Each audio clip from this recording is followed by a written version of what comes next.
హల్లెలూయా, హల్లెలూయా. అలాగే నిలబడి ఉండగా పరిశుద్ధ గ్రంథం నుంచి వాక్యం చదువుకుందాం. హెబ్రీయులకు రాసిన పత్రిక 6వ అధ్యాయము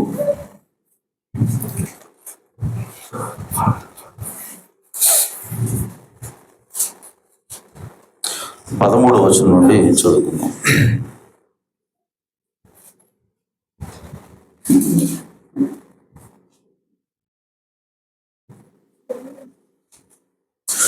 ఆ 11వ వచనం నుంచి చదువుకుందాం.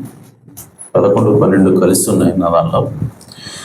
మీరు మందులు కాక విశ్వాసము చేతను ఓర్పు చేతను వాగ్దానములను స్వతంత్రించుకున్న వారిని పోలి నడుచుకున్నట్లుగా మీలో ప్రతివాడును మీ నిరీక్షణ పరిపూర్ణమగు నిమిత్తము మీరు ఇదివరకు కనుపరిచిన ఆసక్తిని తుదమట్టుకు కనుపరచాలని అపేక్షించుచున్నాము.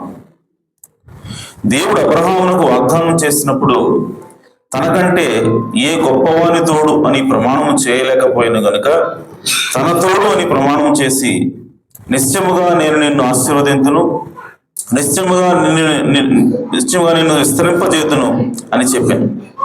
ఆ మాట నమ్మి అతడు ఓర్పుతో సహించి ఆ వాగ్దాన ఫలము పొందాను. మనుషులు తమ కంటే గొప్పవాని తోడు అని ప్రమాణం చేతురు. వారి ప్రతి వివాదాంశమును పరిష్కారం చేయనది ప్రమాణమే. ప్రమాణం అంటే ఓటు.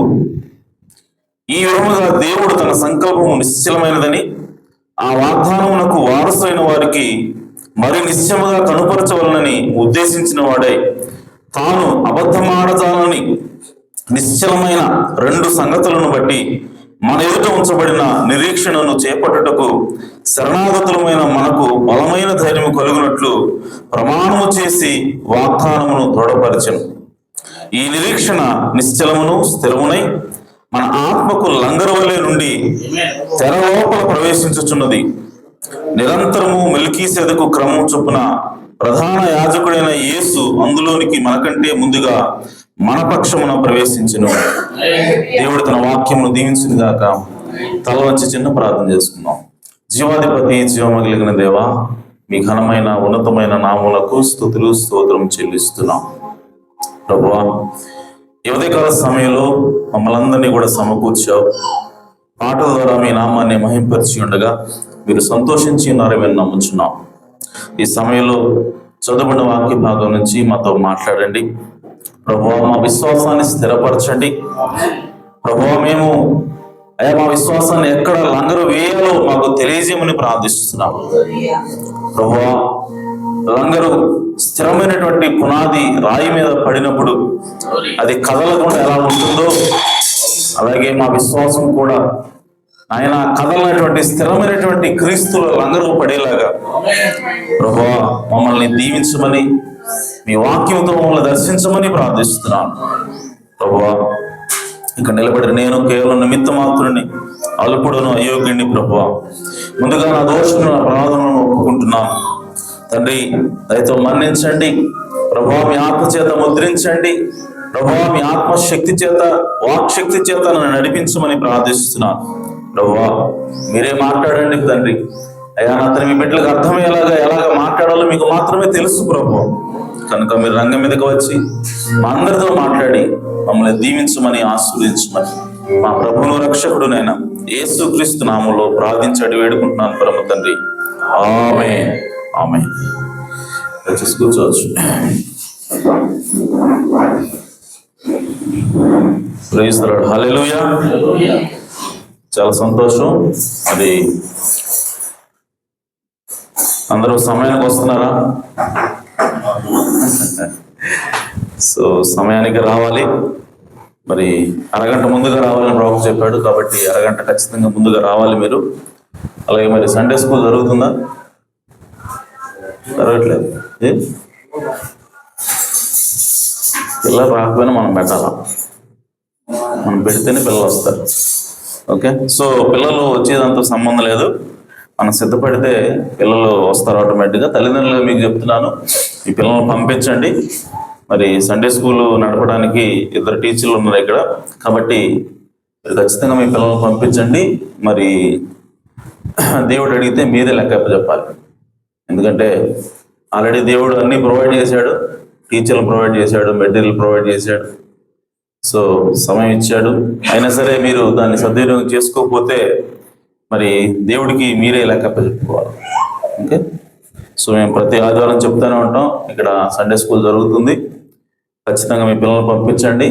మళ్ళీ చెప్తున్నాను, చిన్నతనంలోనే పిల్లలకి వాక్యం అంటే ఏంటో తెలియాలి, చిన్నతనంలోనే దేవుడి మార్గం అంటే ఏంటో తెలియాలి. అప్పుడే వాళ్ళు పెద్ద అయిన తర్వాత సక్రమంగా ఉంటారు. లేదంటే చాలా ఇబ్బంది పడతారు, పిల్లలుగా వాళ్ళు ఇబ్బంది పడతారు, తల్లిదండ్రులుగా మీరు కూడా బాధపడతారు. కాబట్టి పిల్లల్ని ఖచ్చితంగా సండే స్కూల్ పంపించడానికి శ్రద్ధ వహించండి. ఆ విధంగా మరి మీరు దాని గురించి ఆలోచించండి, పంపించండి, కష్టపడండి. Okay, right. ఇంకేమైనా ఉన్నాయా? లేవా? రైట్, సరే, మంచిది. మరి చదువుకున్న వాక్య భాగం నుంచి ఈ ఉదయకాల సమయంలో ఒక చిన్న అంశము, అదేంటంటే హీ స్వోర్ బై హిమ్సెల్ఫ్. ఆయన అనగా దేవుడు తనకు అంటే తన తోడని ప్రమాణం చేశాడు. హల్లెలూయా. దేవుడు తన తోడని ఒట్టు పెట్టుకున్నాడు. ప్రమాణం అంటే ఒట్టు. ఓకే, సో దేవుడే స్వయంగా తన తోడు అని దేవుడే ఒట్టు పెట్టుకున్నాడు. ఓకే, అది ఈరోజు అంశము. మరి ఇది ప్రవక్త బోధించాడు, డైరెక్ట్ మెసేజ్ ఇది. సో 54వ సంవత్సరం 12వ నెల 12వ తారీఖున బోధించాడు ప్రవక్త. సో ఆ వర్తమానంలో నుంచి కొన్ని విషయాలు మనము ధ్యానం చేద్దాం. సో ఇక్కడ మనం చదువుకున్నాం, ఒకసారి వాక్యం చదువుదాం. పౌలు గారు హెబ్రీయులకు రాస్తూ ఆయన, మీరు మందులు కాక విశ్వాసం చేతను ఓర్పు చేతను వాగ్దానమును స్వతంత్రించుకున్న వారిని పోలి నడుచుకున్నట్లుగా మీలో ప్రతివాడును మీ నిరీక్షణ పరిపూర్ణమగు నిమిత్తము మీరు ఇది వరకు కనుపరిచిన ఆసక్తిని తొదమట్టుకు కనుపరచాలని అపేక్షించుతున్నాం. పౌలు గారు సంఘాన్ని ఏం కోరుతూ ఉన్నాడంటే, మీకు ముందుగా కొంతమంది విశ్వాసాన్ని గట్టిగా పట్టుకున్నారు, నిరీక్షణ గట్టిగా పట్టుకున్నారు. వాళ్ళు ఎన్ని సమస్యలు వచ్చినా, ఎన్ని ఒడిదుడుకులు వచ్చినా ఆ విశ్వాసం నుంచి తొలగిపోవాలి. ఆమేన్. సో ఆ విశ్వాసం నుంచి వారు తొలగిపోనందువల్ల వారు ఏదైతే ఎదురు చూశారు, వారు దేనికోసమైతే వాళ్ళు వెతుకుతున్నారు, ఏ వాగ్దానం అయితే వాళ్ళకి ఇవ్వబడిందో ఆ వాగ్దానాన్ని వాళ్ళు పొందుకున్నారు. హల్లెలూయా. సో పౌలు గారు ఏం చెప్తున్నాడంటే, మనము దేవుడు ఇచ్చినటువంటి వాగ్దానాన్ని పొందుకోవాలి అని అంటే మనకేముండాలంట? ఓర్పు ఉండాలి, మనకేముండాలి? సహనం ఉండాలి, మనకేముండాలి? నిరీక్షణ ఉండాలి, మనకేముండాలంటే విశ్వాసం ఉండాలి. సో ఆ విశ్వాసం కదలకుండా స్థిరంగా, ఎన్ని పరిస్థితులు అడ్డొచ్చినా సరే అది స్థిరంగా ఉండాలి. అప్పుడే దేవుడు చేసినటువంటి వాగ్దానాన్ని మనము పొందుకుంటాము. ఆమేన్. చూడండి, అందుకు అబ్రహాముని ఉదాహరణ చూపిస్తున్నాడు పౌలు గారు. దేవుడు అబ్రహాములకు వాగ్దానం చేసినప్పుడు ఆమేన్, తనకంటే ఏ గొప్పవాని తోడని ప్రమాణం చేయలేక పోయింది. సో ఇక్కడ అబ్రహాము గురించి పౌలు గారు మాట్లాడుతూ ఆయన ఇంకో మాట అంటున్నాడు. అదేంటంటే, అబ్రహాముకి దేవుడు వాగ్దానం చేశాడు. ఏం వాగ్దానం చేశాడు? నీ సంతానాన్ని నేను దీవిస్తాను, నీ సంతానం ద్వారా ఈ ప్రపంచంలో ఉన్నటువంటి సమస్త జనాంగాన్ని కూడా నేను దీవిస్తాను, నీ సంతానాన్ని వృద్ధి చేస్తాను, నీ సంతానము తమ శత్రువుల దవిని స్వాధీనపరుచుకుంటారు నెరవేర్చుకుంటుంది అని దేవుడు అబ్రహాముకు వాగ్దానం చేశాడు. అయితే ఈ వాగ్దానాన్ని అబ్రహాము ఎప్పుడు పొందుకున్నాడు, తన జీవితంలో అది ఎప్పుడు నెరవేరింది అంటే అనేక శ్రమలు పొందిన తర్వాత, అనేక ఆటుపోట్లు ఎదుర్కొన్న తర్వాత, ఈ అనేక ఆటుపోట్లు ఎదుర్కొంటున్న సమయంలో కూడా అబ్రహాము నిశ్చలంగా నిలబడిన తర్వాత, చూడండి దేవుడు ఎప్పుడు వాగ్దానం చేశాడు అబ్రహాంకి అంటే 75 సంవత్సరాల వయసులో వాగ్దానం చేశాడు. ఆ వాగ్దానము అబ్రహాము జీవితంలో ఎప్పుడు నెరవేరింది అంటే 100 సంవత్సరాల వయసులో నెరవేరింది. అంటే 25 సంవత్సరాలు ఆ వాగ్దానం కోసం అబ్రహాము వెయిట్ చేశాడు. కేవలం వెయిట్ చేశారా, కేవలం వేచి ఉన్నాడా, ఏం చేయకుండా అంటే ఈలోపు అనేక ఇబ్బందులు, ఈలోపు అనేక సమస్యలు ఏమొచ్చినాయి, అనేక సమస్యలు. అందరూ కూడా ఎగతాళి చేస్తున్నారు. ఎందుకు ఎగతాళి చేస్తున్నారు? దేవుని వాగ్దానాన్ని నమ్మినందుకు. ఏమని నమ్ముతున్నాడు? నాకు ఇంకా సంతానము కలుగుతుంది. ఎందుకు, ఎలా చెప్తున్నావు అబ్రహాము అని అంటే దేవుడు చెప్పాడు. సో ఎప్పుడైతే అలా చెప్పాడో వాళ్ళు అవుతున్నారు హేళన. ఓకే, సో వాళ్ళందరూ కూడా ఈ వయసులో పిల్లలు కొడతారా నీకు, నువ్వు ఎంత మాత్రం నువ్వు ముసలి ఏంటి, నీకు మైండ్ పోయినట్టుంది, దేవుడు చెప్పాడని చెబుతున్నావు, ఇదొక సాధ్యమేనా అని చెప్పి అబ్రహాముని వెనక్కి లాగాలని ప్రయత్నం చేసేవాళ్ళు చాలా మంది ఉన్నారు. అయినా సరే అబ్రహాము ఆ విశ్వాసాన్ని వేయలేదు. అయినా సరే అబ్రహాము ఏమన్నాడంటే, దేవుడు నేను ముసలివాడినైనా సరే దేవుడు నాకు పిల్లని ఇవ్వగలడు, నేను వృద్ధుడైపోయినా సరే దేవుడు ఆయన మాటని నెరవేర్చగలడు అని అబ్రహాము నమ్మాడు. హల్లెలూయా. ఈసారి రాజు వచ్చాడు. ఆవిడ ఏం చేశాడు, ఎవరి ద్వారా అయితే పిల్లలు ఇస్తా అని చెప్పి దేవుడు చెప్పాడు, ఆమె చేసుకుపోయాడు. అలాగే ఆమె చేసుకుని పెళ్లి చేసుకోవాలని చూస్తున్నాడు. ఆ సమయంలో కూడా అబ్రహాము తొడగరా, అబ్రహాము నిబ్బరంగా ఉన్నాడు. ఎందుకు తొడగలేదు? మనమైతే తొడుగుతాం. ఏమంటే ప్రధానమంత్రి వచ్చి మనకున్న ఏదో చిన్న ఆస్తిని తీసుకొని పోయాడు అనుకో, ఆమె ఆ ఆస్తిని మరలా మనం తీసుకోగలుగుతాం, అది మనకి దక్కుద్ది అని నీకు నమ్మకం ఉంటుందా? ప్రధానమంత్రి ఎవరు ఆక్రమించుకుంది? ప్రధానమంత్రి వచ్చి ఆక్రమించుకున్నాడు, తీసుకున్నాడు నీ పొలాన్ని. ఆ పొలం మరలా నీ చేతికి వస్తుంది అని నువ్వు నమ్మగలవా? నమ్మలే. కానీ అబ్రహాము తన భార్య రాజు తీసుకుపోయినా సరే, రాజు ఎత్తుకెళ్ళి పెళ్లి చేసుకోవాలనుకున్నా సరే, అబ్రహాము మరలా నాకు సంతానాన్ని దేవుడు ఇవ్వగలని నమ్ముతూనే ఉన్నాడు. ఎలాగా? ఎలా అబ్రహాము? నీ పిల్లలు లేదు కదా, నీ భార్య లేదు కదా, రాజు తీసుకుపోయాడు కదా, ఎట్లా అని చెప్పంటే ఏమీ నాకు తెలియదు, నేను మాత్రం నమ్ముతున్నా. ఎందుకంటే దేవుడు వాగ్దానం చేశాడు. వాగ్దానం చేసిన దేవుడు నమ్మలేని వాడు. ఆయన వాగ్దానం చేశాడంటే దాన్ని నెరవేర్చకుండా ఉండలేడు. ఆయన దాన్ని నెరవేర్చకుండా అడ్డుకునే శక్తి ఈ లోకంలో ఏది కూడా లేదు. ఆ రాజు సరే. కాబట్టి ఆయన నిమ్మలంగా ఉన్నాడు, నిలకడగా ఉన్నాడు. సో కాబట్టి అలాంటి సంఘటనలు ఎన్నో ఆయన జీవితంలో జరిగాయి. చివరికి పిల్లవాడు పుట్టాడు. ఆమె వాగ్దానాన్ని పొందుకున్నాడు. పొందుకున్న తర్వాత కూడా దేవుడు ఆయన్ని పరీక్ష చేస్తా ఉన్నాడు. పరీక్ష చేసి ఆయన ఏమంటాడంటే, అబ్రహామా నీ కుమారుణ్ణి, నీ ఒక్కగానొక్క నీ కుమారుణ్ణి, నీకు ఇష్టమైన నీ కుమారుణ్ణి నాకు బలివు. హల్లెలూయా. ఏమంటే అప్పటికే ఇష్మాయిల్ ఉన్నాడు కదా, ఇష్మాయిల్ తీసుకెళ్ళొచ్చు కదా బలి ఇవ్వడానికి. ఆమె అబ్రహాము దేవుడు ఎవరు కోరుకున్నాడు? ఇస్సాకును మాత్రమే కోరుకున్నాడు.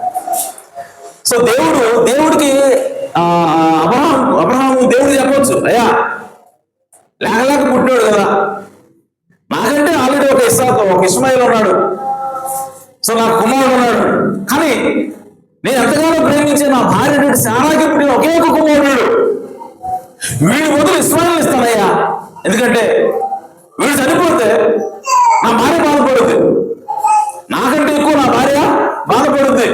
ఎందుకంటే నా భార్యకు ఒకే ఒక కొడుకుడు, నాకంటే బాధ ఉండదు, ఎందుకంటే నాకు ఆల్రెడీ ఇస్మాయిల్ ఉన్నాడు. అలాగే నాకు పుట్టాడే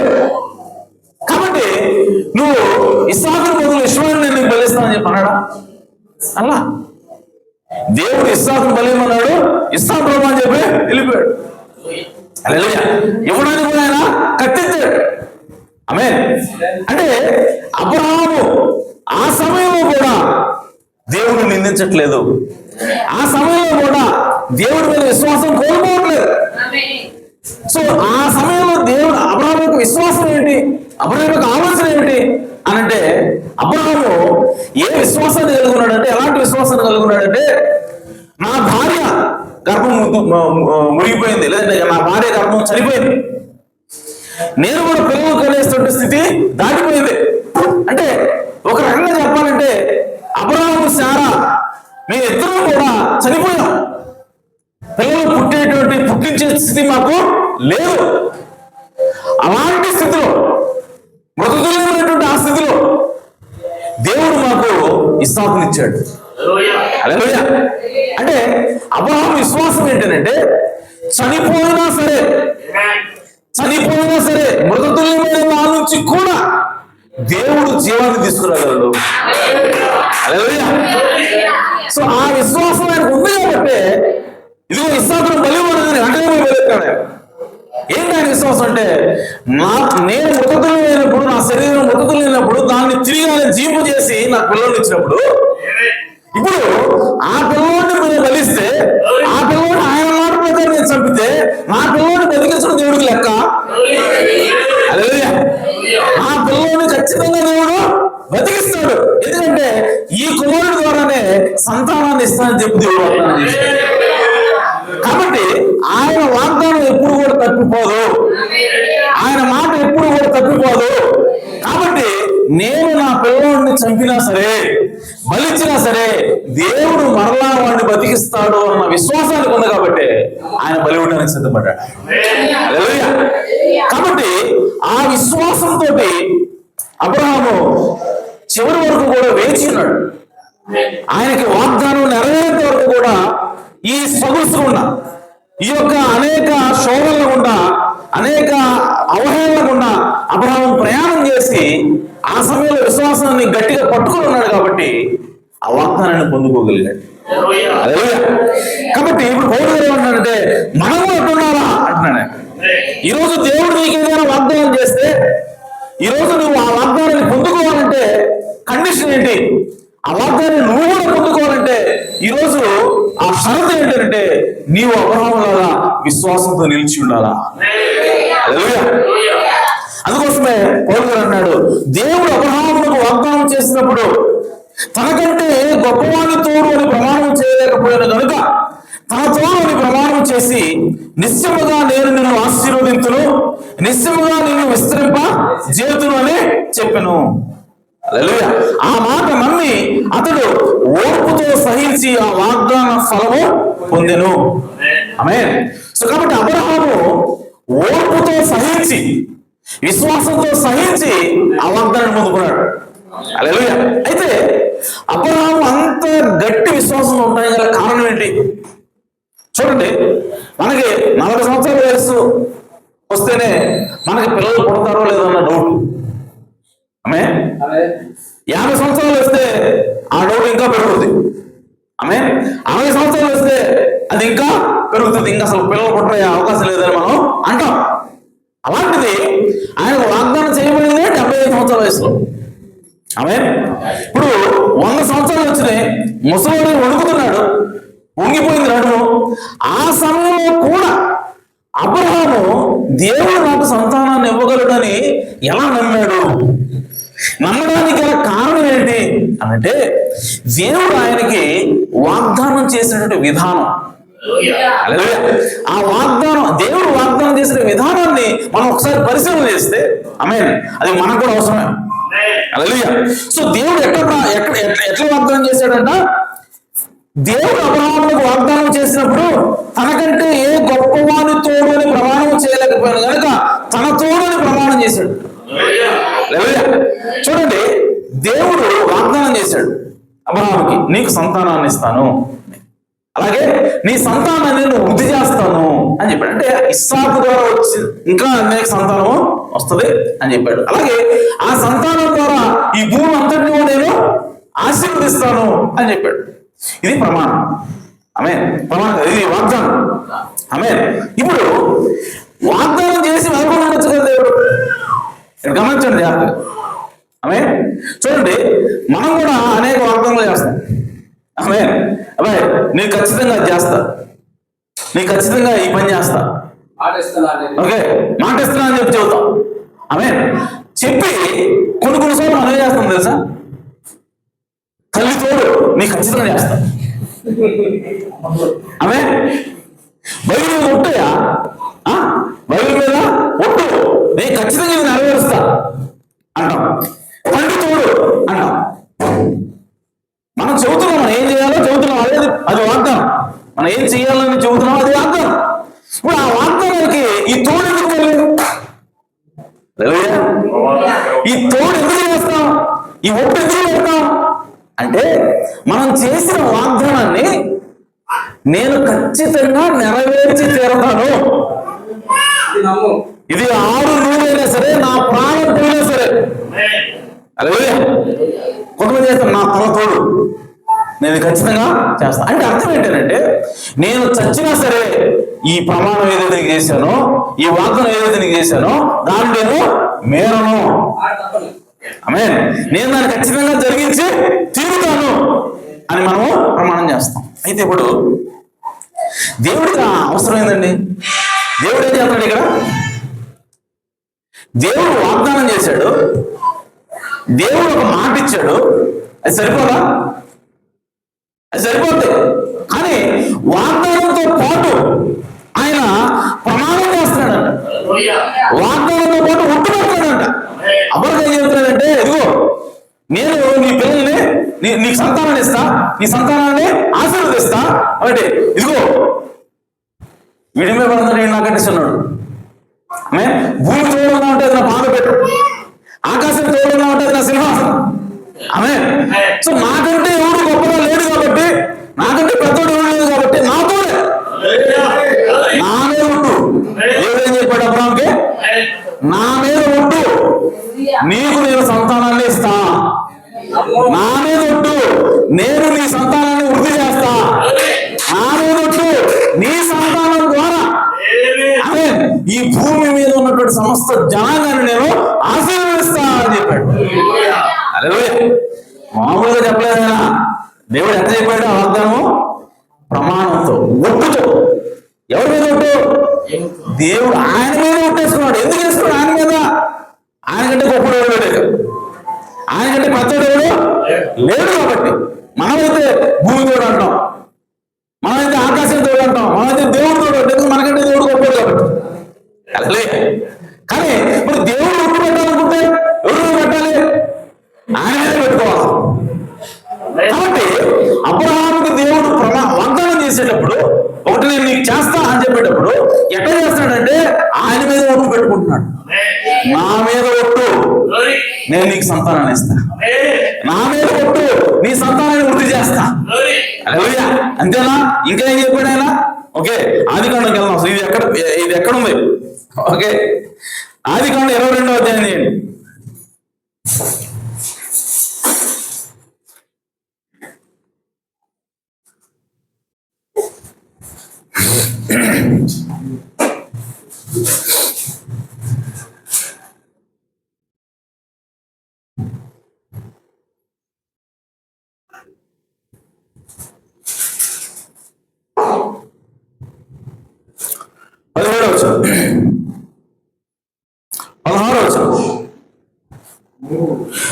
నీవు నీకు ఒక్కడే అయిన నీ కుమారుని వెనుక తీయక ఈ కార్యము చేసినందున నేను నిన్ను ఆశీర్వదించి ఆకాశ నక్షత్రములను సముద్ర తీరమంది ఇసుక వలెను నీ సంతానమును నిశ్చయముగా విస్తరింపజేసేదను.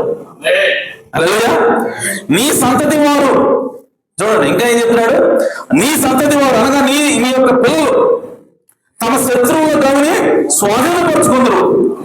మరియు నీవు నా మాట వినినందున భూలోకములోని జనములన్నీ నీ సంతానం వలన ఆశ్రయింపబడునని నాతో ప్రమాణం చేసి నన్ను యెహోవా సెలవిచ్చెను.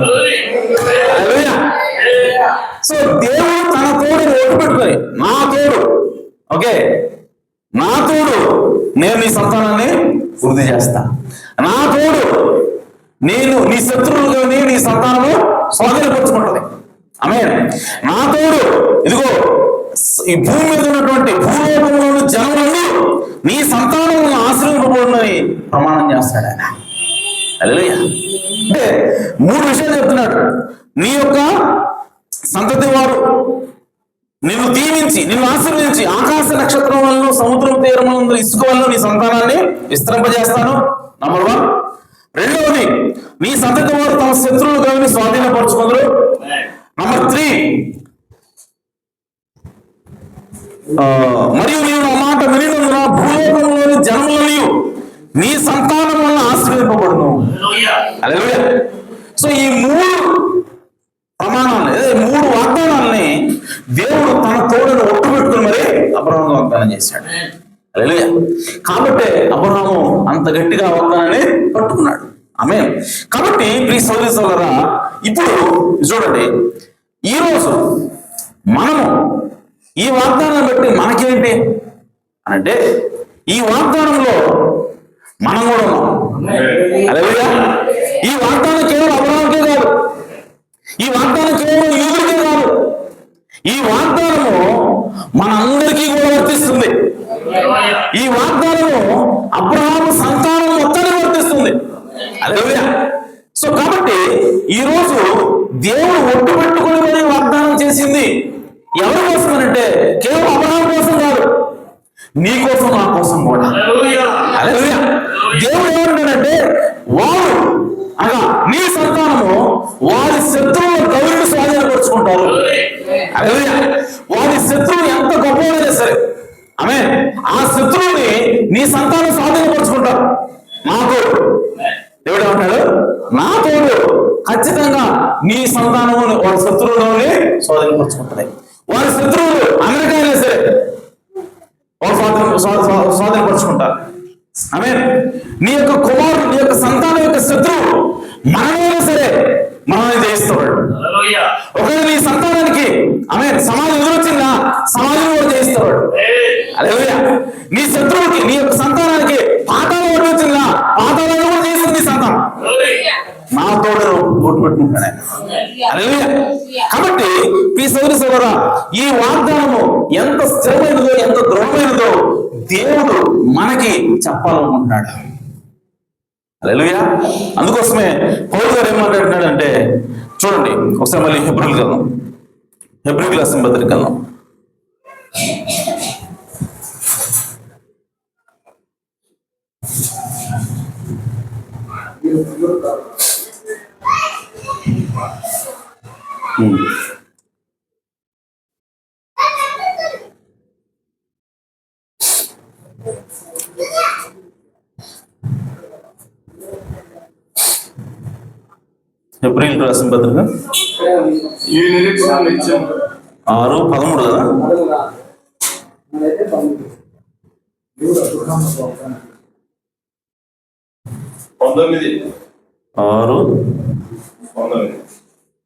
6:19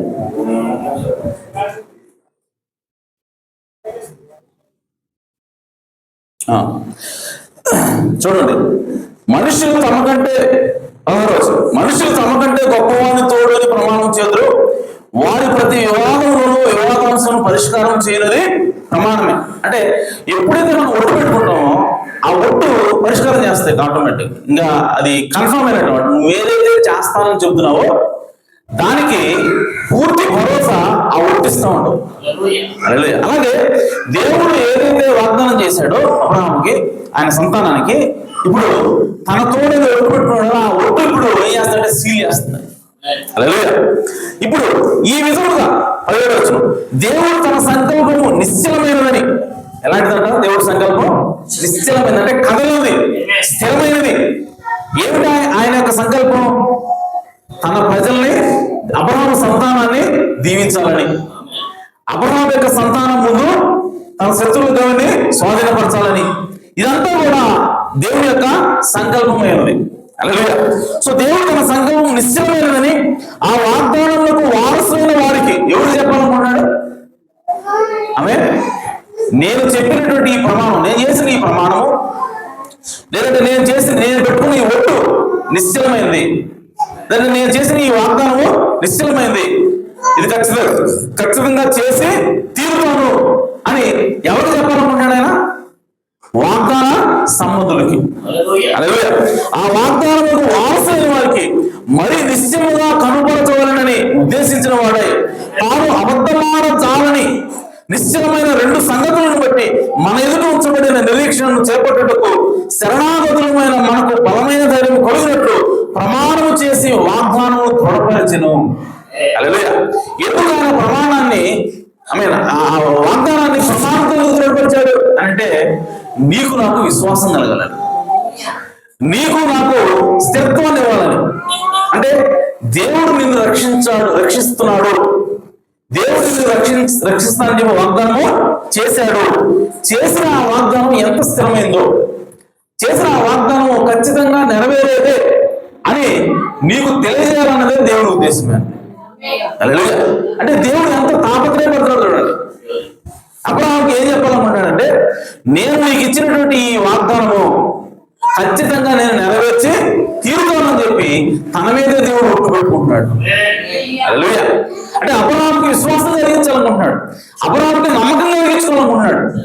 అలాగే నీకు నాకు కూడా దేవుడు నమ్మకం కలిగించాలని కోరుకుంటా ఉన్నాడు, నీకు నాకు కూడా నిరీక్షణ ఇవ్వాలని దేవుడు కోరుకుంటా ఉన్నాడు. అందుకోసం ఆయన తన వాగ్దానాన్ని ప్రమాణంతో దృఢపరిచాడు. ఆయన కేవలం వాగ్దానం చేయలేదు, ఆయన దాన్ని ప్రమాణంతో దృఢపరిచాడు. హల్లెలూయా. అలాగే ఇంకో విషయం ఏంటంటే, అబ్రహాముకి ఇచ్చినటువంటి వాగ్దానము ఎలాంటి వాగ్దానం అంటే అది షరతులు లేని వాగ్దానం. హల్లెలూయా. ఎలాంటి వాగ్దానం? అది షరతులు లేని వాగ్దానం. అంటే ఆదాము కూడా దేవుడు వాగ్దానం చేశాడు. ఆదాముకి దేవుడు ఏం వాగ్దానం చేశాడు అని అంటే, ఇదిగో నీవు బ్రతుకుతావు ఎప్పుడు ఇది తినకపోతే. హల్లెలూయా. ఇది తినకపోతే నువ్వు బ్రతుకుతావు, పోతే అన్నమాట దేవుడు వాడుతున్నాడు అక్కడ. ఆమేన్. ఇది తింటే చనిపోతావు. ఆమేన్. అంటే దేవుడు నేను నువ్వు బ్రతికిస్తాను అని చెప్పట్లా. ఆమేన్. అని ఏమంటాడంటే, నువ్వు ఇది తినకపోతే నేను బ్రతికిస్తాను. హల్లెలూయా. అంటే ఆదాముకి దేవుడు ఇచ్చేటువంటి వాగ్దానం ఎలాంటి వాగ్దానం అంటే అది షరతులతో కూడిన వాగ్దానం. హల్లెలూయా. నువ్వు ఇది చేస్తే నేను ఇది చేస్తాను. ఆమేన్. నువ్వు ఇది చేయకపోతే నేను ఇది చేయను. ఇదేంటి? షరతులతో కూడినటువంటి దేవుని వాగ్దానం. కానీ అబ్రహాముకి ఇచ్చినటువంటి వాగ్దానం అట్లాంటిది కాదు. ఆమేన్. అబ్రహాముకి దేవుడు ఏమన్నాడు? ఆకాశ నక్షత్రాలను చూడు, ఆమేన్, వాటిలాగా నీ సంతానం వృద్ధి చేస్తా. హల్లెలూయా. ఇసుక రేణువులు నువ్వు లెక్క పెట్టావా, ఆ విధంగా నీ సంతానాన్ని వృద్ధి చేస్తా. ఆమేన్. అలాగే ఏమంటాడు ఆయన? నీ శత్రువులు కవిని, వారి శత్రువులు కవిని వారు స్వాధీనపరుచుకుంటారు. ఆమేన్. ఇక్కడ వాళ్ళు ఏంటి, ఇది చేస్తేనే శత్రువులుగా స్వాధీనపరుచుకుంటారు మాట్లేదు. ఆమేన్. ఆమేన్. అర్థమవుతుందా? నీ యొక్క సంతానము ఇలా చేస్తేనే అలా ఉంటారు అని చెప్పట్లేదు దేవుడు. ఆమేన్. దేవుడు స్వయంగా డైరెక్ట్ ఇచ్చేస్తాడు. ఇదిగో నీ సంతానాన్ని ఇస్తా, నీ సంతానాన్ని వృద్ధి చేస్తా, నీ సంతానం శత్రువులు స్వాధీనపరుచుకుంటారు. ఆమేన్. నీ సంతానం ద్వారా ఈ భూమి మీద ఉంటున్న అనేక జాతులను నేను దీవిస్తా. అంతే, అయిపోయింది. ఇదేంటంటే షరతులు లేనటువంటి వాగ్దానం. హల్లెలూయా. సో ఆ వాగ్దానం నువ్వు పొందుకోవాలి అంటే నువ్వు చేయాల్సింది ఏంటంటే, నువ్వు అబ్రహాము సంతానం అయ్యుంటే చాలు. ఆ వాగ్దానం పొందుకోవాలంటే నువ్వేమో నీకు ఉన్న ఒకే కండిషన్ ఏంటంటే నువ్వు అబ్రహాము సంతానం అయితే చాలు. హల్లెలూయా. సో ఖచ్చితంగా ఆ వాగ్దానం నీ పట్ల నెరవేరు తీరుతుంది. నీ ముందు ఎవరు నిలబడలేడు, ఏ శత్రువు చేస్తారో నీ ముందు నిలబడలేడు. హల్లెలూయా. సో నువ్వు వృద్ధి చెంది తీరుతావు అంతే. సో కాబట్టి నీవు అబ్రహాము సంతానం అయితే చాలు, దేవుడు దీవిస్తాడు. నీవు అబ్రహాము సంతానం అయితే చాలు, దేవుడు రక్షిస్తాడు. హల్లెలూయా. నీ శత్రువులు వారి శత్రువులు వారు స్వాధీనపరుచుకుంటారు అన్న మాటలోనే దేవుడు మరణాన్ని కూడా మీరు జయిస్తారని చెబుతున్నాడు. ఆ మాటలోనే సమాధిని కూడా మీరు జయిస్తారని చెబుతున్నాడు. చెప్తున్నాడు. ఆ మాటలోనే పాతాలను కూడా మీరు జయిస్తారని చెబుతున్నాడు ఆయన. అంటే ఇంక ఒక విధంగా చెప్పాలంటే, నీవు నాకు నమ్మకంగా ఉన్నావు కాబట్టి అబ్రహాము, మీతో పాటు నీ సంతానం కూడా నేను రక్షిస్తా. ఇంకా అసలు నీ సంతానం నీకులా ఉంటేనే ఏం లేవు, కండిషన్స్ ఏం లేవు. అలా నీ సంతానం అయితే చాలు, నేను రక్షిస్తా. అయితే ఇప్పుడు మనకు ఒక ప్రశ్న రావచ్చు, అయ్యా అబ్రహాం సంతానం అయితే రక్షిస్తామన్నాడు కదా, అయితే ఇప్పుడు మనం ఏమైనా చేయొచ్చా? మనం ఎలా జీవించినా రక్షిస్తాడా? మనం ఎలాంటి కార్యాలు చేసినా రక్షిస్తాడా అని అంటే, ఇక్కడ కావాల్సింది ఏంటంటే అబ్రహాం సంతానం అవి ఉండాలి. అబ్రహాం సంతానం ఎవరు అని బైబిల్ చెబుతుంది. బైబిల్ ఏం చెబుతుంది? అబ్రహాం సంతానం అంటే ఎవరని? కేవలం శారీరకంగా యూదులైన వాళ్ళే యూదులు కాదు. ఆమె అంతరంగంలో ఎవడైతే యూదుడై ఉంటాడో, అంతరంగంలో ఎవడైతే విశ్వాసం కలిగి ఉంటాడో, అంతరంగంలో ఎవడైతే అబ్రహాం యొక్క విశ్వాసాన్ని కలిగి ఉంటాడో వాడే నిజమైనటువంటి ఇశ్రాయేలీయుడు ఉన్నాడు. వాడే నిజంగా అబ్రహాము సంతానం ఉన్నాడు. కాబట్టి ఈరోజు అబ్రహాము సంతానము ఎవరంటే, అబ్రహాము లాగా దేవుని పట్ల విశ్వాసం ఉన్నవాడు మాత్రమే అబ్రహాము సంతానం. కాబట్టి ఫస్ట్ కండిషన్ ఏంటంటే, నీవు అబ్రహాము సంతానం అయితే నువ్వు రక్షించబడతావు. ఆమె నువ్వు రక్షించబడాలంటే అబ్రహాము సంతానము అయి ఉండాలా. ఇప్పుడు అబ్రహాము సంతానం ఎట్ట ఉండాలంటే, నీవు దేవుడి మాటను విశ్వసిస్తేనే అబ్రహాము సంతానం. కాబట్టి నీవు కనుక విశ్వాసంతో దేవుని మాటను నమ్మేవా, దేవుడు రక్షిస్తాడు. నీవు కనుక విశ్వాసంతో, అంటే నువ్వు లోకంలో ఉన్నావు, నువ్వు సిగరెట్ అవుతున్నావు, మందు అవుతున్నావు, నీ ఇష్టానుసారంగా జీవిస్తున్నావు. కానీ ఒకనొక రోజు ఈ వాక్యం వినబడింది నీకు, ఒకనొక రోజు సువార్త వినబడింది నీకు. ఈ సువార్త విని దాన్ని నువ్వు విశ్వాసంతో నమ్మావు. ఎస్, నేను ఎంత పాపినైనా సరే, నేను ఎంత ఘోరమైన పాపినైనా సరే, ఎంత తప్పు చేసినా సరే దేవుడు నన్ను రక్షిస్తాడు. ఇదిగో నా తండ్రి అయినటువంటి అబ్రహాముకి దేవుడు వాగ్దానం చేశాడు. కాబట్టి ఆ వాగ్దానం సత్యమైనది. ఆయన కేవలం వాగ్దానం చేయలేదు, ప్రమాణంతో ఆయన నేను ఒట్టుపెట్టుకుని ప్రమాణం చేశాడు. కాబట్టి ఆయన నన్ను రక్షిస్తాడు అని నువ్వు నమ్మితే నువ్వు అప్పుడే అబ్రహాము సంతానమైనా. సో నువ్వు అబ్రహాము సంతానం కాబట్టి దేవుడు రక్షిస్తాడు. కాబట్టి మీ సోదరులారా, ఈరోజు నీవు దేవుని ఇచ్చినటువంటి ఆ షరతులు లేని వాగ్దానం నువ్వు పొందుకోవాలంటే, నీవు రక్షించబడాలంటే నీకేం కావాలంటే విశ్వాసం కావాలి. అబ్రహాము లాగా నువ్వు విశ్వసించాలి. ఇంకో విషయం ఏంటంటే, అనేక శోధనలు వస్తాయి, అనేక పరిస్థితులు వస్తాయి, విపత్కర పరిస్థితులు వస్తాయి. ఆ సమయంలో కూడా నువ్వు తొడకకూడదు. ఎప్పుడు తొడకుండా ఉంటావు నువ్వు? ఎప్పుడు నీ విశ్వాసాన్ని కోల్పోకుండా ఉంటావు అని అంటే, దేవుడు ఇచ్చినటువంటి ఈ వాగ్దానాన్ని నువ్వు నమ్మినప్పుడు. నీకు ఎన్ని కష్టాలు వచ్చినా, అంటే ఇది ఎలా ఉంటుందంటే, సముద్రంలో నడి సముద్రంలో ఒక పడవ ఉంది. ఆ పడవలో నువ్వు ఉన్నావు. ఆ పడవలో లంగరు వేయబడింది, లంగరు దించబడింది. ఆ లంగరు పోయి ఖచ్చితంగా రాళ్ళ మధ్యలో ఇరుక్కుంది. ఇప్పుడు ఆ విషయం తెలిసింది. లంగరు వేసి నీకు ఏమర్థమైందంటే, ఆమె ఇది ఖచ్చితంగా రాళ్ళ మధ్యలో పడింది, ఇరుక్కుంది. ఇక లంగరు ఎంత మాత్రం కూడా పక్కకు పోదు, జారం ఇంకా అని నీకు అర్థమైంది. అదేంటి? విశ్వాసం. అలాగే నీ లంగరు మీద ఉన్నటువంటి విశ్వాసం. అలాగే ఇప్పుడు గాలి ఎంత విసిరికొట్టినా, ఎంత బలంగా తుఫాను వచ్చినా, ఇప్పుడు నువ్వు నిశ్చితంగా నిద్రపోతున్నావు. గాలి వచ్చి విసిరిపోతా ఉంటుంది, పడవ ఎట్ట మునిగి నీళ్ళు వచ్చి మళ్ళీ లేస్తా ఉంటుంది పడవ. ఆమె మళ్ళీ ఇటు వచ్చి గాలి కొట్టి ఇటు మునుగుతూ ఉంటుంది, మళ్ళీ లేస్తా ఉంటాం. ఆమె తిరగబడినా సరే, ఆమె నీవు మాత్రం నిశ్చలంగా ఉంటావు. నీకు ఎలాంటి భయము ఉండదు. ఎందుకనంటే నీవు లంగరు మీద విశ్వాసం ఉంచావు. నువ్వు లంగరు వేయబడ్డావు. నీ ఓడ, నీ పడవ లంగరు వేయబడింది కాబట్టి ఎట్టి పరిస్థితుల్లో సరే ఆ పడవ మునగదు అని నువ్వు నమ్ముతున్నావు.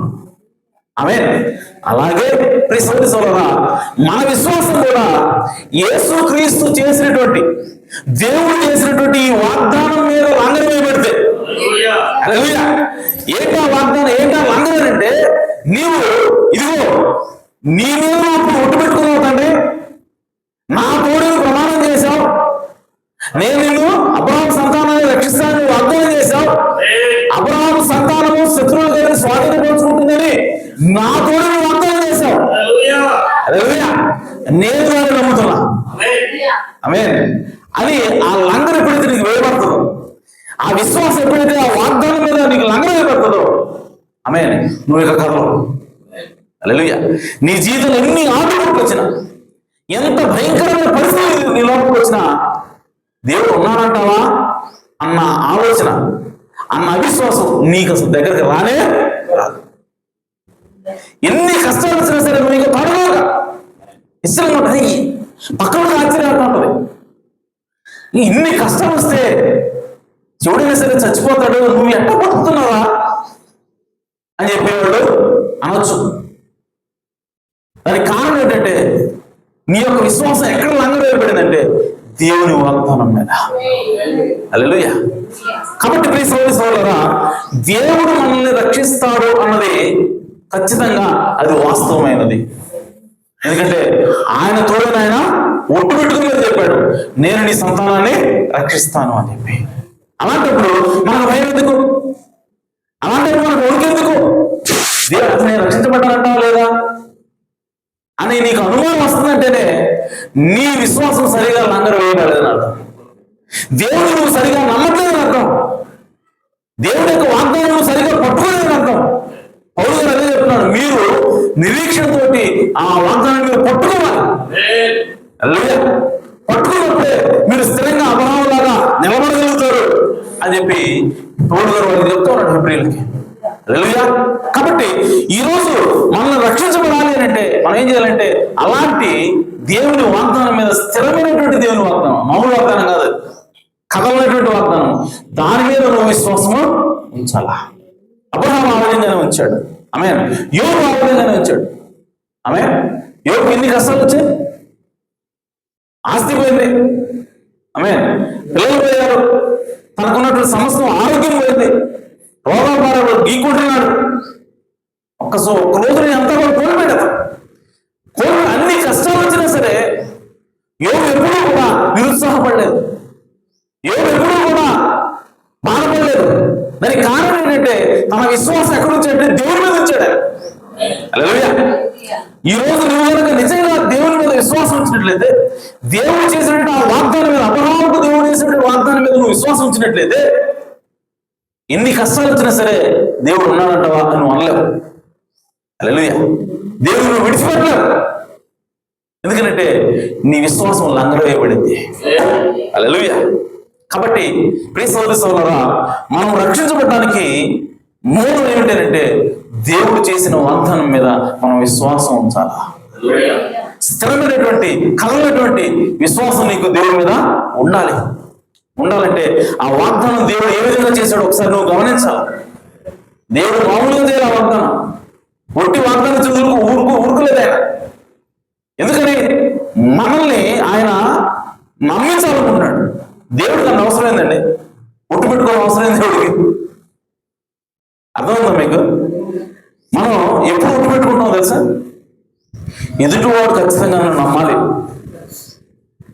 ఎదుటివాడికి నమ్మకం కలిగించాలి అన్నప్పుడు ఒట్టు పెట్టుకుంటామా? అలాంటిది దేవుడు ఒట్టు పెట్టుకుంటున్నాడంటే ఎవరి కోసం ఒట్టు పెట్టుకుంటుంది ఆయన? మన కోసం. నువ్వు నమ్మాలని ఆయన గట్టిగా పట్టుకొని ఉండాలని. దేవుడు కేవలం వాగ్దానం చేసి ఊరుకోకుండా వాగ్దానాన్ని ప్రమాణంతో ఒట్టుతోటి దాన్ని స్థిరపరుస్తాడు ఆయన. హల్లెలూయా. అలాంటి వాగ్దానం చేసినప్పుడు నువ్వు ఇక ఎంత మాత్రం కూడా తొలగకుండా ఉండకూడదు. తొలగొద్దు. నువ్వు ఇక స్థిరంగా మనం నిలబడాలి. ఆమేన్. నువ్వు ఏ పరిస్థితిలో ఉన్నా సరే దేవుడు నిన్ను రక్షించగలడు. ఆమేన్. ఎప్పుడనంటే నువ్వు ఆ వాగ్దానాన్ని నమ్మినప్పుడు, దేవుడు నువ్వు ఆ విధంగా నమ్మినప్పుడు ఖచ్చితంగా నువ్వు నిలబడతావు, దేవుడు నిన్ను రక్షిస్తాడు. హల్లెలూయా.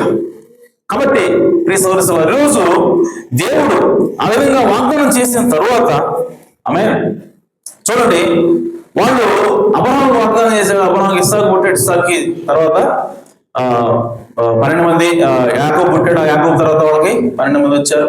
వాళ్ళ తర్వాత ఇశ్రాయేలు యొక్క సంతానము వృద్ధి చెందింది. ఆ తర్వాత వాళ్ళు ఐగుప్తు దేశంలో బానిసలు. ఎందుకంటే అబ్రహాంకి దేవుడు వాగ్దానం చేశాడు, ఇంకే నువ్వు బలర్పించిన తర్వాత నేను నీకు వాగ్దానం చేస్తానని చెప్పాడు. ఆయన వాగ్దానం చేశాడు, దాని ప్రకారం ఆయన వృద్ధి చేశాడు, సంతానాన్ని వృద్ధి అయ్యాడు. వృద్ధి అయిన తర్వాత వీళ్ళు ఐగుప్తు బానిసత్వంలోకి వెళ్ళారు. వెళ్ళిన తర్వాత మోషేని పంపించి వాళ్ళు బయటికి తీసుకొచ్చాడు. తీసుకొచ్చిన తర్వాత అరణ్యంలోకి వచ్చిన తర్వాత ఇప్పుడు దేవుడు వాళ్ళతో మాట్లాడుతున్నప్పుడు నిర్గమకాండం 19వ అధ్యాయంలో వాళ్ళు ఏమన్నారంటే, నేను చెప్పిన నిబంధనల ప్రకారం మీరు నడవాలి అన్నాడు. నడుస్తారా అన్నాడు. ఆమె నేను చెప్పిన నిబంధనల ప్రకారం నడిస్తే నేను మిమ్మల్ని దీవిస్తాను అని చెప్పాడు. అప్పుడు వాళ్ళు అన్నారు, నీవు చెప్పిన ప్రతి నిబంధన ప్రకారం మేము నడుస్తాం, నువ్వు చెప్పినట్టుగా మేము జీవిస్తాం, అప్పుడు నువ్వు మమ్మల్ని దీవించు. అంటే దేవుడు ఆల్రెడీ అబ్రహాముకి వాగ్దానం చేశాడు, ఏమంటే నీ పిల్లల్ని దీవిస్తా, వాళ్ళు నిబంధన పాటిస్తే దీవిస్తాను చెప్పాడా? చెప్పలా. పిల్లల్ని దీవిస్తా అన్నాడు, నీ సంతానాన్ని దీవిస్తాను చెప్పాడు. వాళ్ళు దాంట్లో ఉన్నారు. యాక్చువల్గా అన్నాడు నిర్గమకాండం 19వ అధ్యాయంలో వాళ్ళు దేవుడు నా నిబంధన మీరు పాటించండి అప్పుడు మేము దీవిస్తా అని చెప్పి అన్నప్పుడు వాళ్ళు ఏమన్నారంటే, అయ్యా మీ నిబంధన పాటించేంత శక్తి వాళ్ళు కూడా లేదు, నీ కృప మాకు కావాలని చెప్పాడు. అదే నీ కృప మాకు కావాలి అని చెప్పాలి. ఆల్రెడీ దేవుడు కృప చూపించే వాళ్ళకి ఒక గొర్రెపిల్లని వధించి రక్తాన్ని దూరంలో మూసుకున్నారు. హల్లెలూయా. దేవుడు వాళ్ళకి ఆల్రెడీ కృప చూపించాడు. ఇప్పుడు దేవుడు టెస్ట్ చేస్తున్నాడు, ఈ కృపతోనే ఉంటారా లేదంటే వాళ్ళకి ధర్మశాస్త్రం కావాలంటారా అని దేవుడు టెస్ట్ చేసినప్పుడు వాళ్ళు ఏమన్నారంటే, అంటాడు వాళ్ళు ఇశ్రాయేలు చేసినటువంటి అతిపెద్ద తప్పు ఏంటంటే ధర్మశాస్త్రాన్ని వాళ్ళు స్వీకరించడం. ధర్మశాస్త్రాన్ని మాకు కావాలని చెప్పండి. దేవుడు అన్నాడు, నేను మీ ధర్మశాస్త్రం పాటిస్తారా అన్నాడు. అప్పుడు వాళ్ళు ఏమనాలి, మా వల్ల కాదండి, మాకు మీ కృప చాలంతే అనాల్సింది పోయి పాటిస్తామండి. దేవుడు ఆల్రెడీ ఉంటుంది అబ్రహాం ద్వారా తమ పితరుల ద్వారా వాగ్దానం చేసి మేము రక్షిస్తామని చెప్పిన తర్వాత వీళ్ళు ఏమంటారంటే, దాంతో పాటు మేము కూడా ఏదో చేయాలండి, మేము చేయాల్సిన కూడా కొన్ని ఉండాలి, మేము బళ్ళు అర్పించాలా, మేము విశ్రాంతి పాటించాలి, ఇట్లాంటి మా సొంతంగా మేము చేయాలి అని వాళ్ళు అనుకున్నారు. కాబట్టి దేవుడు ఆ కోరికను బట్టి వాళ్ళు టెస్ట్ చేసినప్పుడు వాళ్ళు ఆ ధర్మశాస్త్రాన్ని స్వీకరించారు. నిజానికి ధర్మశాస్త్రం వాళ్ళు నెరవేర్చేలాగా చేసిన మాది దేవుడు. కానీ వీళ్ళు ఏమన్నారంటే, మేము చేస్తాము అప్పుడు మమ్మల్ని దీవించున్నారు. అర్థమైందా? అంటే మా అంతటా మేము చేస్తాం అప్పుడు నువ్వు మమ్మల్ని దీవించు కానీ అన్నారు. అప్పుడు దేవుడు అన్నాడు సరే అన్నాడు, ధర్మశాస్త్రం ఇచ్చాడు. ఆ ధర్మశాస్త్రం ఒక్క నెరవేర్చుకుని లేడు, అందరూ తగ్గిపోయారు. అప్పుడు దేవుడు మరలా కృప చూపిస్తాం. కృప చూపించి దేవుడే స్వయంగా శరీరధారిగా వచ్చాడు ఈ భూమి. అంటే మీ వల్ల కాదు ధర్మశాస్త్రాన్ని నెరవేర్చడం, నా కృప మీకు అవసరమైనది అని చెప్పి దేవుడు కృప చూపించి దేవుడే స్వయంగా ఒక శరీరంలో ధరించుకొని అంటాడు. చాలా బ్యూటిఫుల్ ఎక్స్ప్లెయిన్ చేస్తాడు దాన్ని. ఆయన ఏమంటాడంటే, మరియమ్మ గర్భంలో ఒక చిన్న రక్తకణాన్ని సృష్టించి దేవుడు అంట, చూడండి ఆ చిన్న రక్తకణం నువ్వు మైక్రోస్కోప్ వేసి చూస్తేనే కనపడుతుంది, అంత చిన్నది. సో అంత చిన్న రక్తకణంలో భూమి, ఆకాశము, మహాకాశాలు, నక్షత్రాలు ఇవేమి ఎంత కూడా వ్యాపించున్న దేవుడు. ఏ దేవుడైనా భూమి, ఆకాశం, నక్షత్రాలు, మహాకాశాలు అంటే ఈ విశ్వం అంతా కూడా వ్యాపించి ఉన్న దేవుడు. అంత పెద్ద దేవుడు తనను తాను తగ్గించుకున్నాడంట. తగ్గించుకొని మైక్రోస్కోప్ తో చూస్తే కానీ కనపడినంత చిన్న కణంలోకి తనను తాను చొప్పించుకున్నాడు. ఎందుకంటే నిన్ను నన్ను రక్షించడానికి. అదే దేవుడి కృప. ఆ విధంగా దేవుడు తనను తాను తగ్గించుకుని ఆ చిన్న కణంలోకి వచ్చాడట. ఆ చిన్న కణంలోకి వచ్చి ఆ తర్వాత తన ఒక శరీరాన్ని శరీరాన్ని చేసుకుని ఆయన భూమి మీదకి వచ్చి తిరిగాడు.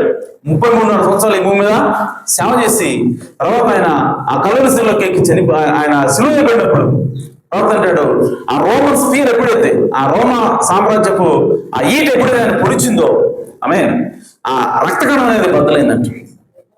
ఆ రక్తకణం దేవుని ఆత్మ రిలీజ్ అయింది. హల్లెలూయా. ఇప్పుడు ఆ రక్తకణం నుంచి వచ్చినటువంటి ఆ ఆత్మను ఎవరైతే పొందుకుంటారో, ఆ ఆత్మను ఎవరైతే స్వీకరిస్తారో, ఆ ఆత్మ చేత ఎవరైతే బాప్తిసం పొందుతారో వాళ్ళు ఇప్పుడు అబ్రహాము సంతానం అయి ఉన్నారు. ఇప్పుడు ఆ అబ్రహాము సంతానాన్ని దేవుడు ఏం చేస్తా ఉన్నాడంటే, ఆ ధర్మశాస్త్రం పాటించేలాగా, ఆ ధర్మశాస్త్రం ప్రకారం నడిచేలాగా ఇప్పుడు ఆయనే వాళ్ళ లోపల ఉండి, ఆయనే వాళ్ళ హృదయంలో ఉండి ఇప్పుడు ఆయనే వాళ్ళని దాన్ని నెరవేర్చేలాగా చేస్తా ఉన్నాడు. అంతకుముందు వాళ్ళతో నెరవేర్చడానికి ప్రయత్నించిన వాళ్ళ వల్ల కాలేదు, నెరవేర్చలేకపోయారు. కానీ దేవుడు కృప చూపించి ఆయన శరీరం ధరించుకొని వచ్చి చనిపోయి మన కోసం ప్రాణం పెట్టి రక్తం కాచి మన పాపాలన్నింటినీ కూడా తీసివేసి ఇప్పుడు దేవుడు తన ఆత్మ ద్వారా మరలా మనల్ని ఏం చేస్తా ఉన్నాడంటే ధర్మశాస్త్రం ప్రకారంగా జీవింపజేసి, హల్లెలూయా, ఇప్పుడు మరలా దేవుడు మనకి విశ్వాసాన్ని ఇచ్చి ఇప్పుడు ఆయన కుమారులుగా మనం స్వీకరిస్తా ఉన్నాడు.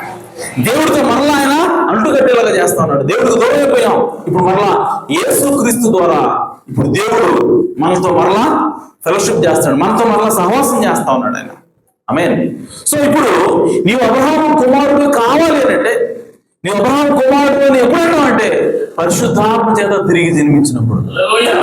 ఎవరైతే పరిశుద్ధాత్మ చేత తిరిగి జన్మిస్తాడో వాడు అబ్రహాము సంతానం కాదు. ఎవరైతే దేవుని ఆత్మ చేత తిరిగి జన్మిస్తారో వాళ్ళే ఇప్పుడు పరిశుద్ధ అబ్రహాము యొక్క సంతానమై ఉన్నారు. హల్లెలూయా. వాళ్ళకే దేవుడు చేసినట్టు వాగ్దానము నెరవేరుతుంది. వాళ్ళు శత్రువుగానే స్వాధీనపరుచుకుంటారు. వారి ద్వారా ఈ భూమి అంతా కూడా ఆశీర్వించబడుతుంది. హల్లెలూయా. కాబట్టి ప్రియ సోదరి సోదరుడా, ఈరోజు నీవు ఖచ్చితంగా రక్షించబడాలి అంటే నీవు అబ్రహాము కుమారుడు అవ్వాలి. నువ్వు అబ్రహాము కుమారుడు ఎప్పుడు అవుతావంటే పరిశుద్ధాత్మ బాప్తిసం పొందినప్పుడు. ఆమేన్. ఆ పరిశుద్ధాత్మ పొందినప్పుడు అప్పుడు దేవుని వాగ్దానం నీకు ఆపాదించబడుతుంది. దేవుని యొక్క ఒట్టు తన సోదరుడు ఒట్టు పెట్టుకున్నటువంటి ఆ ప్రమాణాన్ని, ఆ వాగ్దానాన్ని దేవుడు మన జీవితంలో నెరవేరుస్తాడు ఆయన. హల్లెలూయా. కాబట్టి ఇప్పుడు మనము ఖచ్చితంగా పరిశుద్ధాత్మని పొందుకోవాలి. పరిశుద్ధాత్మ పొందుకున్నప్పుడే మనకి దేవుని యొక్క వాగ్దానము ఆపాదించబడుతుందని దేవుని యొక్క ప్రవక్త తెలియజేస్తా ఉన్నాడు. కాబట్టి ప్రియ సోదరి సోదరులారా, దేవుడు చేసినటువంటి ఆ వాగ్దానము స్థిరమైనది, దేవుడు చేసినటువంటి ఆ వాగ్దానం కదలనిది. కాబట్టి ఆ వాగ్దానం చూసినప్పుడు మనకి విశ్వాసం వస్తుందంటే నువ్వు అబ్రహాము కుమారుడు, నువ్వు ఖచ్చితంగా పరిశుద్ధాత్మ పొందుకుంటావు. ఎందుకంటే నీకు పరిశుద్ధాత్మ రావడానికి ముందే ఉండాలి, విశ్వాసం ఉండాలి. ఆ విశ్వాసం ద్వారా నువ్వు వాక్య ప్రకారంగా జీవించడానికి ప్రయత్నం చేసినప్పుడు, దేవుడికి నువ్వు నమ్మకంగా ఉన్నప్పుడు దేవుడు నిన్ను పరిశుద్ధాత్మ చేత ముద్రిస్తాడు. అప్పుడు నువ్వు అబ్రహాము యొక్క సంతానం అవుతావు. తద్వారా దేవుడు నిన్ను రక్షించి తీరుతాడు. ఆమేన్. కాబట్టి మనం భయపడాల్సిన అవసరం లేదు. పౌలు గారు అన్నాడు, మీరు నిశ్చలంగా ఉండాలి, కథలైనటువంటి స్థిరమైనటువంటి ఆ వాగ్దానం మీరు పట్టుకోవాలి, అప్పుడే మీరు రక్షించబడతారు అంటున్నాడు ఆయన. కాబట్టి ఆ వాగ్దానాన్ని మనం పట్టుకుందాం, నమ్ముదాం, విశ్వసిద్దాం, మన హృదయంలో దాన్ని లంగరు వేయిద్దాం. ఆమేన్. దేవుని వాగ్దానం మీద మన విశ్వాసాన్ని లంగరు వేద్దాం. అప్పుడు అది స్థిరంగా నిలబడుతుంది. ఎన్ని కష్టాలు వచ్చినా సరే, ఎన్ని శోధనలు వచ్చినా సరే మనం ఎట్టి పరిస్థితుల్లో కూడా తొనకుండా ఉంటాం. అప్పుడు దేవుడు మనల్ని రక్షిస్తాడు. దేవుడి మాటలు దీవించును గాక, దేవుడు మన సమృద్ధిగా ఆశ్రయించును గాక. హల్లెలూయా.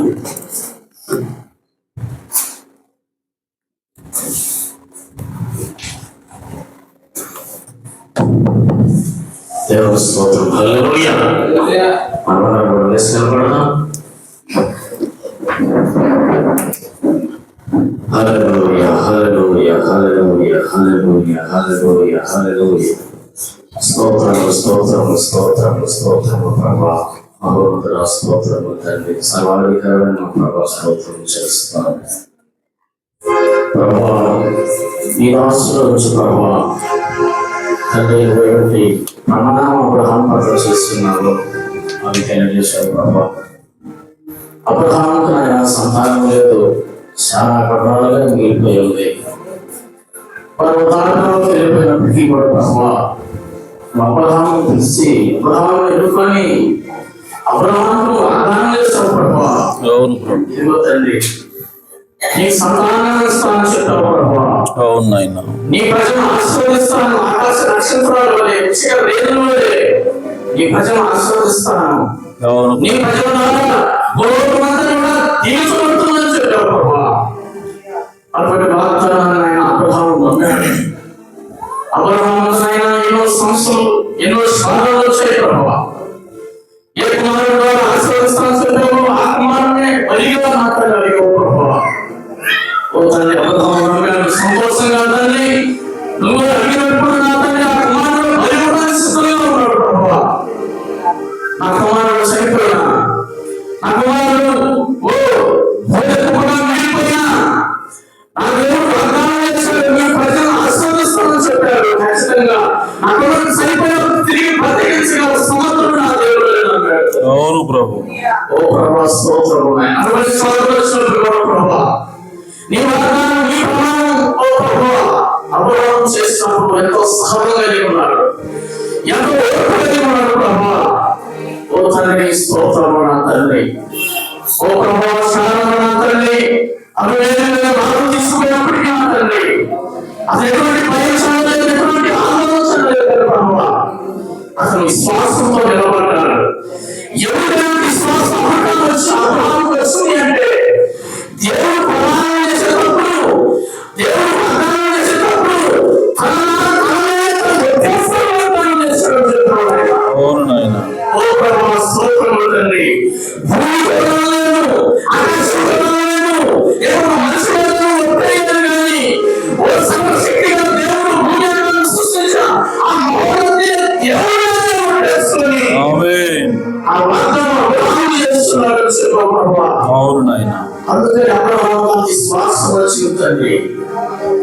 ఏ కుమారుడైతే బలైపోయాడో ఆ బలివ్వడానికి మాత్రం సిద్ధపడ్డాడు. చాలా ఎదుర్కొని అభిమేలు వివాహం చేసుకోవడం సిద్ధపడ్డప్పుడు కూడా అబ్రహాము ఎటువంటి భయం లేదు ప్రభువా.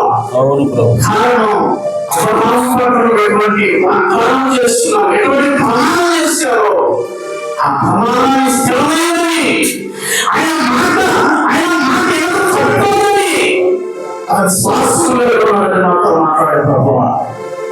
ఓ ప్రభువా, నిజంగా నా తండ్రి అబ్రహాము సంతానము ఓ శత్రువులను స్వాధీనపరచుకుని చెప్పావు ప్రభువా.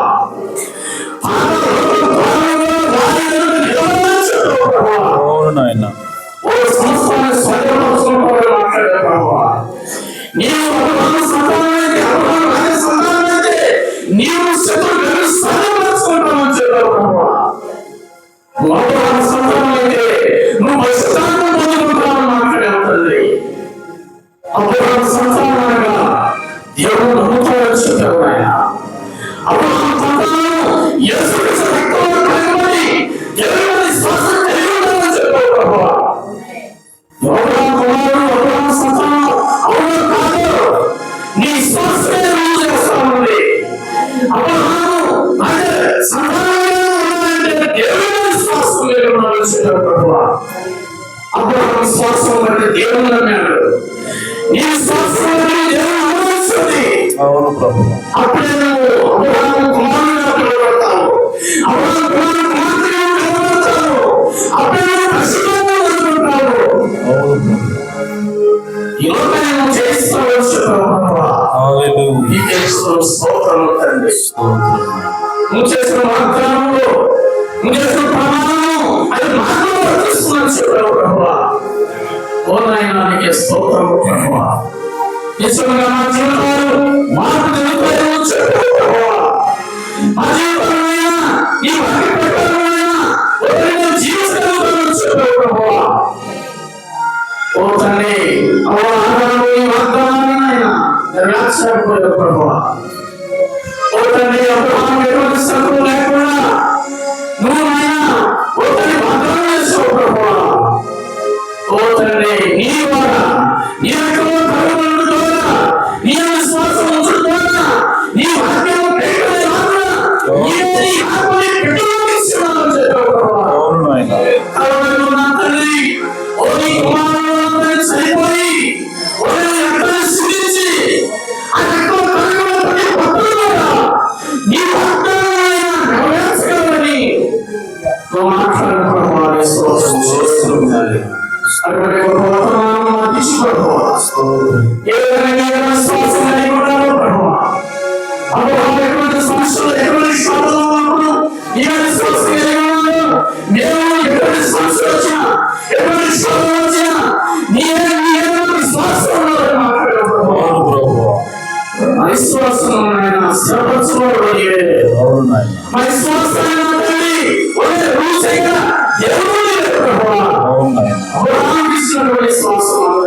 తండ్రి. అటువంటి స్థిరమైన విశ్వాసం మాత్రమే ప్రతి మాట ఆ హృదయంలో నీరు ఫలింపజేశాడు ప్రభువా. ఓ తల్లి, మా కాలంలో వెళ్ళిపోకుండా తిరిగి మాట్లాడాలని సహాయించాడు ప్రభువా. స్తోత్రం ప్రభువా, స్తోత్రం స్తోత్రం స్తోత్రం స్తోత్రం స్తోత్రం స్తోత్రం. హల్లెలూయా హల్లెలూయా హల్లెలూయా హల్లెలూయా. యెహోవా ఈరే, యెహోవా ఈరే, సమకూర్చువాడు ఈరే, సమకూర్చువాడు ఈరే. యెహోవా ఈరే, యెహోవా ఈరే, సమకూర్చువాడు ఈరే.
Thank you.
హల్లెలూయా, హల్లెలూయా.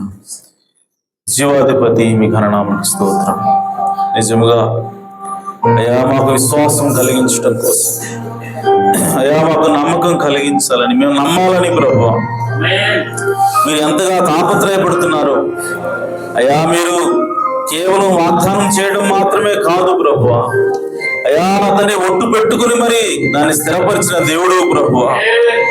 అయ్యా మేము శత్రువులుగా స్వాధీనపరుచుకుంటామన్న మాట అయ్యా ఎంత స్థిరమైనదో, ఎంత నిశ్చలమైనదో అయ్యా మాకు తెలియజేసావు ప్రభువా.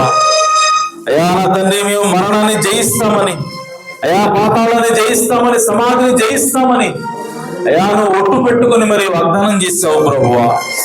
అయ్యా ఇదిగో నా తండ్రి మా దోషములను, మా అపరాధములను మన్నించండి ప్రభువా.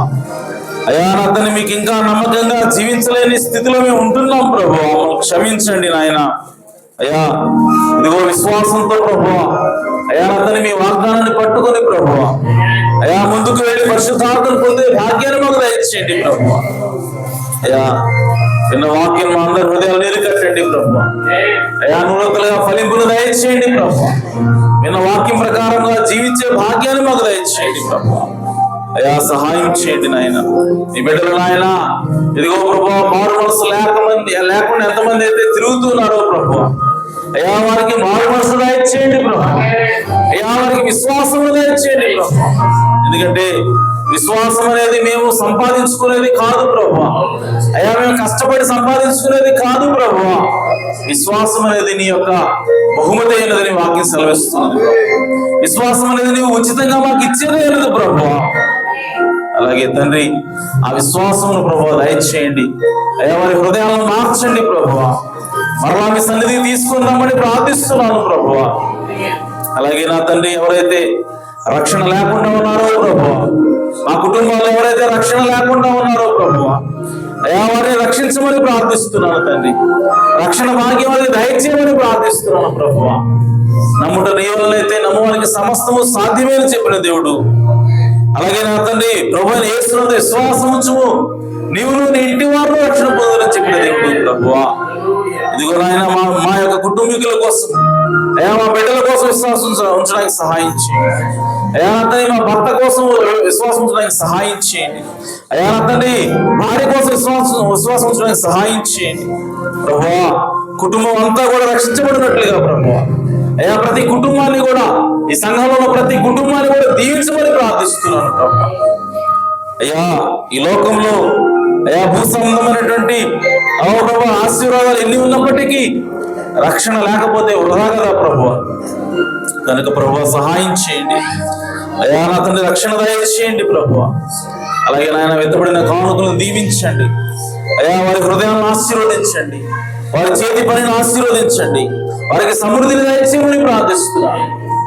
ఎందరైతే ఓ ప్రభువా సంతోషంగా కానుకలు వేసి ఉన్నారో అయ్యా, వారి హృదయాలను దీవించండి ప్రభువా అయ్యా. వారి పనిని, చేతి పనిని దీవించండి ప్రభువా.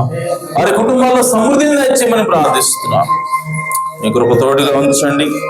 అలాగే నా తండ్రి ఇదిగో ప్రభువా, ఈ వాక్యమును ప్రభువా మీ ఆత్మ చేత ముద్రించి నాయన దాని ప్రకారం జీవించి పరిశుద్ధాత్మను పొందే భాగ్యం దయచేయమని, కూడి వచ్చిన ప్రతి ఒక్కరిని కూడా దీవించమని ఆశ్రయించమని మా ప్రభువును రక్షకుడు నేను యేసుక్రీస్తు నామములో ప్రార్థించండి వేడుకుంటున్నాను పరమ తండ్రి. ఆమేన్. మన ప్రభువు యేసుక్రీస్తు వారి కృపా సమాధానాలు సకల పరిశుద్ధులకు కూడిన మనందరకు సదాకాలం తోడు నడిపించును గాక. ఆమేన్. ఆమేన్.